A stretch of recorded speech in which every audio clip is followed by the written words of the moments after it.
प्रचंड बहुमत से ट्रांसपोर्ट आज से शुरू होगा और मैं देख रहा हूं देश हित में, बंगाल का हित में से भरा हुआ है।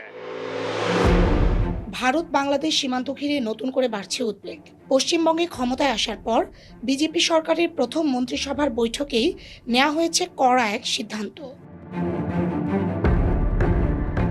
নবান্নে অনুষ্ঠিত প্রথম বৈঠকে মুখ্যমন্ত্রী শুভেন্দু অধিকারী ঘোষণা দিয়েছেন, আগামী ৪৫ দিনের মধ্যে ভারত বাংলাদেশ সীমান্তে কাঁটাতারের বেড়া নির্মাণের জন্য প্রয়োজনীয় জমি বিএসএফ এর কাছে হস্তান্তর করা হবে। সরকারি সূত্র বলছে, প্রায় ৬০০ একর জমি সীমান্তরক্ষী বাহিনীর কাছে তুলে দেওয়ার পরিকল্পনা রয়েছে। বিশেষ করে উত্তর ২৪ পরগনা ও দক্ষিণ ২৪ পরগনার মতো স্পর্শকাতর সীমান্ত এলাকাগুলোতে দ্রুত গতিতে বেড়া নির্মাণের কাজ এগিয়ে নেওয়া হবে।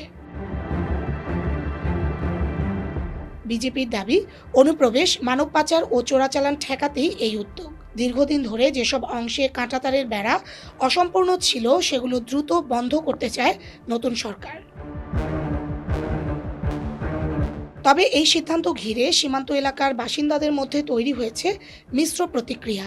অনেকের আশঙ্কা, নতুন বেড়া নির্মাণের ফলে সীমান্ত ঘেঁষা মানুষের চলাচল, কৃষিকাজ ও আত্মীয়তার যোগাযোগে জটিলতা তৈরি হতে পারে। বিশ্লেষকরা বলছেন, পশ্চিমবঙ্গে বিজেপি ক্ষমতায় আসার পর সীমান্ত নীতি আরও কঠোর হবে এমন ইঙ্গিত আগেই মিলেছিল। প্রথম বৈঠকেই সেই বার্তা স্পষ্ট করল নতুন সরকার।